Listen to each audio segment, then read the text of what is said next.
All right, we've got head coach Honey Brown after a 72-34 win over Brevard. Fewest points allowed for the Bulldogs since December 21st of 2019. That was a 53-34 win over Southern. Coach, highlighting the scoreless second quarter you were able to hold them to. Talk about tonight's defensive performance. Yeah, I thought in the first quarter, I just thought we were just kind of playing slow or soft a little bit, and we really tried to turn up our pressure and our intensity a little bit in the second quarter, and that showed.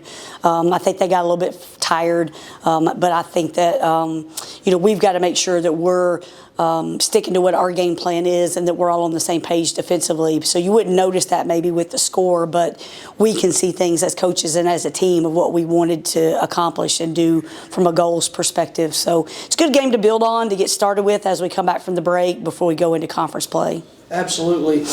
Career high 17 from Jayla Lee. Double-double for McKinley, her second of the season, 14 points, 12 boards from her.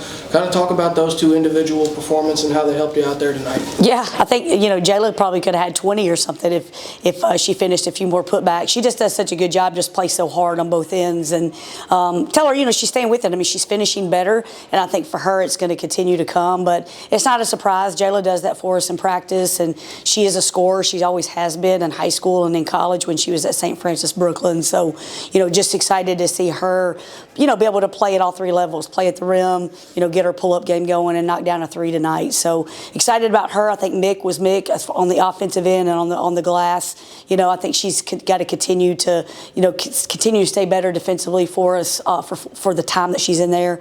I thought one of her best defensive games was the other day at Greensboro, and I told her that. So I think for her, just continuing to build on those things. But, Mick is just a talented rebounder, really goes up and gets it. So not surprised about her double-double. Absolutely, and kind of, you mentioned moving forward to conference play starting next week against USC Upstate. What are some positives you want to take away from this one, and then what are kind of maybe some things that maybe need to be adjusted the next few days? Yeah, I think we've got to continue to get better at our post defense. I mean, they play two more traditional posts, and we've got to make sure we're shoring up ourselves in the paint. I think what carried over, we've got to continue to be a great rebounding team on both ends, and I think we were plus 15 today, which was a good thing. So I think that's the part that's got to travel with us to Spartanburg. And then just our intensity, on both ends of the floor, just making sure we're paying attention to detail. I thought we moved the ball pretty well tonight. We didn't in spurts, but overall we did. We had 21 assists and didn't even shoot the three very well. So I'm happy with the way we're willing to share the ball. So that's a good thing that needs to continue. Well, Coach, congratulations on the win. Happy New Year. Thank you. Happy New Year.